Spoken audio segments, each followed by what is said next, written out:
আসসালামু আলাইকুম, welcome to my channel English learning পয়েন্টের পক্ষ থেকে আপনাদের স্বাগতম। তো এই tragedy is a genre of drama. Genre হচ্ছে কোনো ধারা রীতি। তাহলে ট্র্যাজেডিটা হচ্ছে একটা বিয়োগান্তক দুঃখ বিদারক ঘটনা, মানুষের মৃত্যু ঘটনাজনিত যে নাটকগুলো সেগুলো হচ্ছে ট্র্যাজেডি। তো tragedy is a genre of drama, অর্থাৎ ট্র্যাজেডি হচ্ছে একটা ড্রামারের একটা রীতি based on human suffering.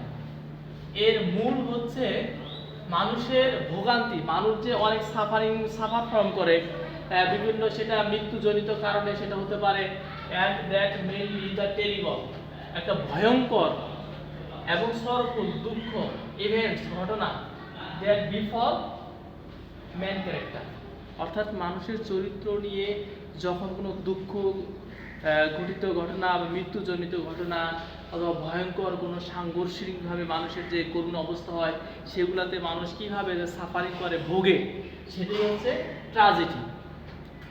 Tragedy হচ্ছে একটা বিয়োগান্তক মানুষের যে বিরহের একটা যন্ত্রণা, এবং এই বিরহের যন্ত্রণার কারণে যারা পৃথিবী থেকে পরপারে চলে যায়, এনাদার ওয়ার্ল্ডে যারা যায়, তাদেরকে নিয়ে যে লেখা হয়, এটা একটা ড্রামারই অংশ, সেটা হচ্ছে ট্র্যাজেডি। তো tragedy is a genre of drama, একটা ড্রামার রীতি বেসড অন হিউম্যান সাফারিং, যার মূল ভিত্তি হচ্ছে মানুষের যে বিয়োগান্তক ভোগে তার একটা বিরহের যন্ত্রণা, দ্যাট মেইনলি দ্য টেরিবল, সেটা ভয়ঙ্কর একটা সাংঘর্ষিক ঘটনা হতে পারে, সরফুল ইভেন্টস এবং দুঃখমূলক ঘটনা হতে পারে, দ্যাট বিফল এ ম্যান ক্যারেক্টার, এবং এটা মানুষের চরিত্র নিয়ে গঠিত হয়।